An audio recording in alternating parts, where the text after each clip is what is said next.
Eben Mabunda. Let's go. On the 14th of December 2018, a decision was made to remove Zimbabwe from the S&P African Index. What is this index? It is an index that looks at the performance of African companies that are listed on the local bourses of those particular countries. So today we look at what could have influenced this decision and what such a decision could mean for Zimbabwe going forward. So let's have a quick look at the stats.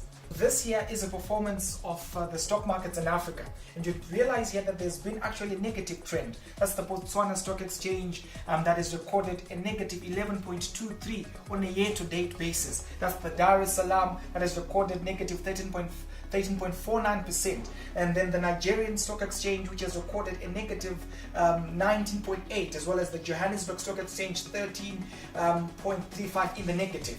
This against the Zimbabwean market, which has actually recorded a high of 52.4 on a year-to-date basis. Hold on a second.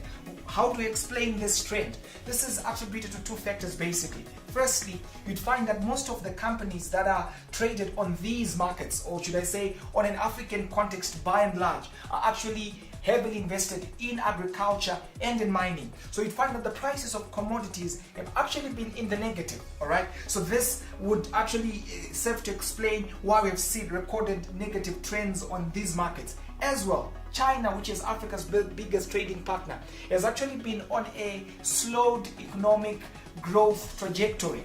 Okay, so when there is slowed growth in China, Africa reels from it. Hence the negative trend that we are seeing here. But this does then not explain why Zimbabwe has actually recorded a positive. It's as though, this Zimbabwe is maybe on another continent. But wait a second, it's still on the very same continent. So why such a positive figure recorded for Zimbabwe? It's very simple. In January of 2017, we were trading at 150 points. And then if you look right where we are trading, we are in December of 2018, we're at about 500 points.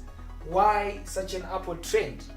Given the macroeconomic pressures that Zimbabwe is operating under, to talk about inflation, currency issues, lack of cash, lack of fuel, and all these other issues that actually Zimbabwe has to grapple with, you'd find that investors have moved onto the stock market as a means of leveraging themselves against the macroeconomic uncertainties. So the stock market actually is serving as a safe haven of the funds of the investors. So hence the increase in that trend.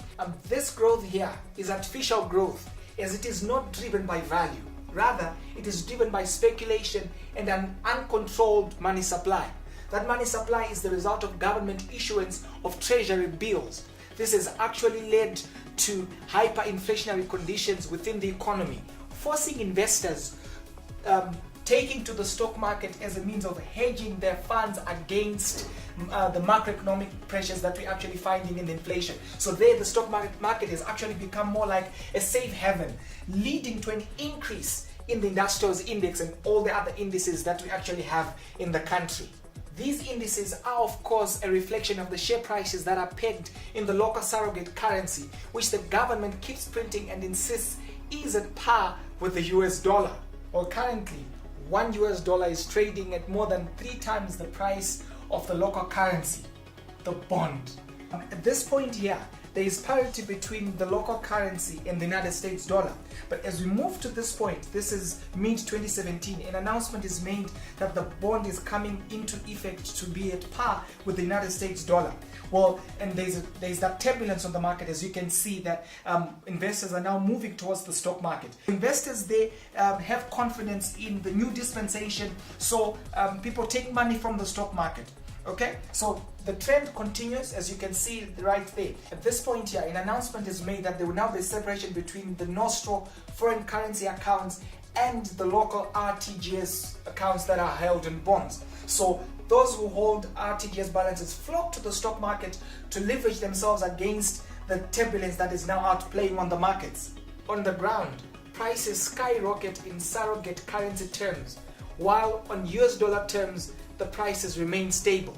It's worth noting at this point that the local companies are publishing their financials with a US dollar label, when in actual fact their trade is actually in the local surrogate currency, which is the bond. The bond is currently trading on the parallel market at 3 times less than the value of the United States dollar.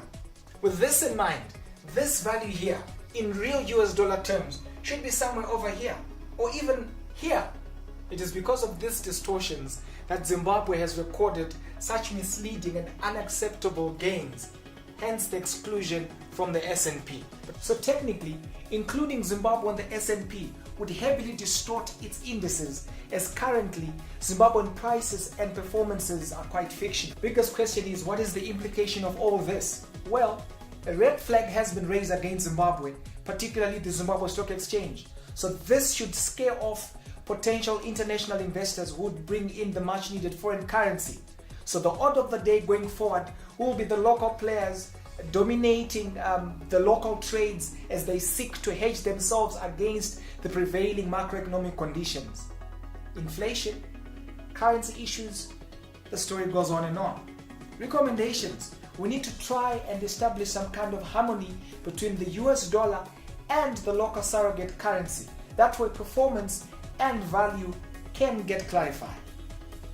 That's it.